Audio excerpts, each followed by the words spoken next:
In today's video, I'm going to be talking about the best time for Redbubble sales and for print-on-demand sales in general. So this could also be on merch by Amazon, Etsy, Spreadshirt, whichever print-on-demand sites you use. And if you already don't know, the best time is the fourth quarter, also known as Q4. If you're ready for this video, please do drop a like, as that would be very much appreciated. And with that said, let's jump straight into it. Hi guys, my name is Phil and welcome to the Money Game YouTube channel. For anyone that's new around here, I make print-on-demand content to both motivate and to give you guys tips and tricks on how you can improve your print-on-demand shop. If you happen to be new around here and you haven't already, please do click on that subscribe button and make sure that the notification bell is switched on. That way you won't miss out on any upcoming videos. We've helped a lot of people to get their first online sales through sites like Redbubble. And if you're looking for any extra information to get to that point yourself, I also do have a free print-on-demand starter guide that's linked down in the description, as well as a paid step-by-step guide linked down below for anyone looking to turn this into a full-time thing. And as for the paid step-by-step guide, I don't really go into depth on that too much, but today I just want to quickly say that there's going to be a V2 of this coming out. It was actually supposed to come out today, but there was some complications, so the date it will be going out on is the 7th of September. If you've already bought it, down in the description there's a link where you need to put your information, and by doing that, for the people who've already bought it, you actually get the V2 at no extra cost. As for this video, we're talking about the fourth quarter and why it's the best time of the year to get you guys Redbubble sales and print-on-demand sales in general. Now, for those that don't know what fourth quarter means, as you can see there, it is a 3-month period that commences between October the 1st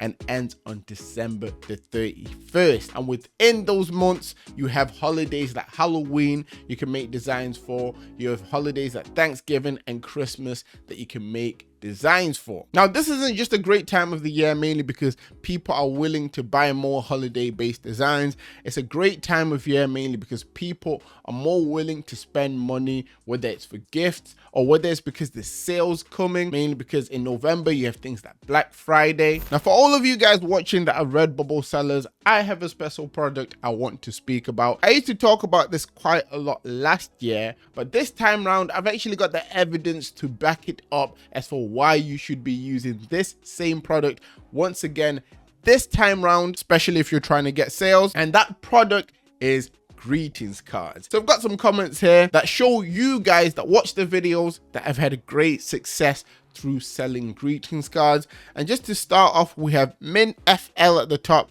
saying, I finally made a sale. Somebody bought 10 copies of a greetings card. Thank you, Phil. The method really works. There was also a comment from Melissa saying, one of my greeting card orders was for 22 cards. Yeah, they do sell. And I think this would have been in December / early January. If you're watching, Melissa, please confirm down in the comment section.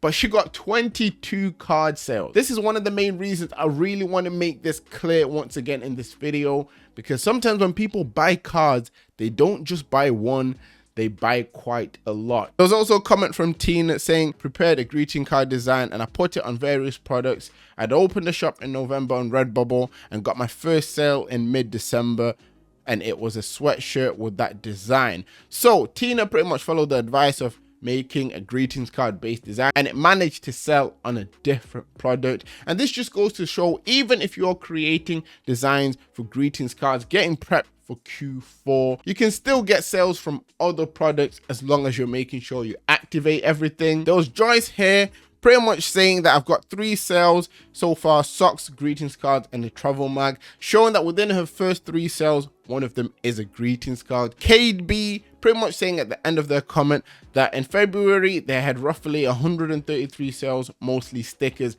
and greetings cards. And then finally Diane just saying, just got another sale on a greetings card. What Phil keeps talking about works. Now, this was back when I was speaking about greetings cards quite a lot.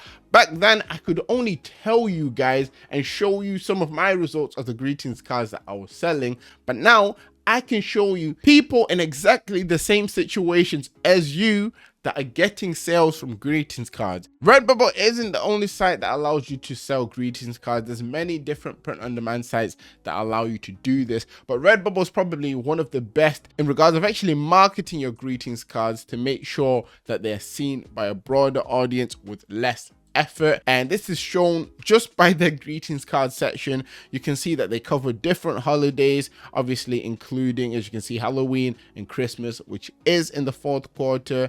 And their card designs they show you are card designs of things that are working. So if you're someone that's looking to get any sort of ideas in regards of what to design, you can have a look to see what Redbubble is promoting, is advertising, to kind of get inspiration. For anyone who doesn't know what dimensions to use on greetings cards, I use 5000 by 7100, and that gives you more of the portrait look to greetings cards. But if you want the landscape look where the card is flipped, you want to just flip those dimensions and use 7100 by 5000, which in my opinion, I feel in certain niches give people a competitive advantage, as it allows your card to stand out as more people actually just use the standard way of doing it. According to Redbubble, there's roughly just under 120,000 results for greetings cards, and obviously it's not easy to compete unless you're niching down. So if you are making designs on the build up to Halloween or Christmas, make sure that you're finding things that are popular, things that are trending,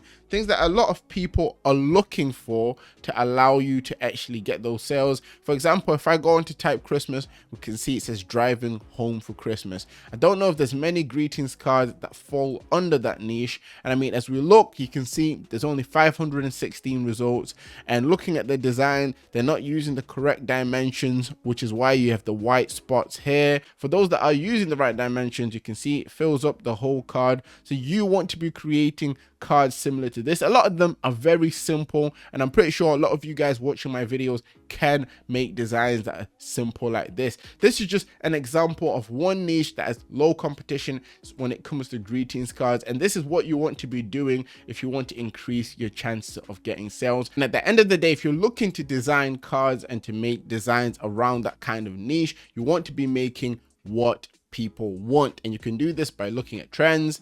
You can look at funny jokes, or you can even mix the two and mix jokes and trends to make your designs. People want to buy things that are popular. This time round, a lot of people are back in work, are back in offices, so joke based greetings cards are things a lot of people will be buying to give to their workmates, or maybe even to give to their family. So you want to be making sure that you're focusing on that kind of thing. At the end of the day, it's called print on demand. The demand part means people need to want things within the niche you're designing for. You don't want to just think of ideas off the top of your head and design, because that's not proven. Now, greetings cards are one product, obviously, I'm pushing a little bit more in this video because I feel like they sell quite a lot when it gets to this period of year. But depending on whatever print-on-demand site you use, the information in regards of making what people want stands. You want to be looking at trends. You want to be doing your best to keep up with what's going on. At the end of every week, I do a series called Top 10 Trends of the Week.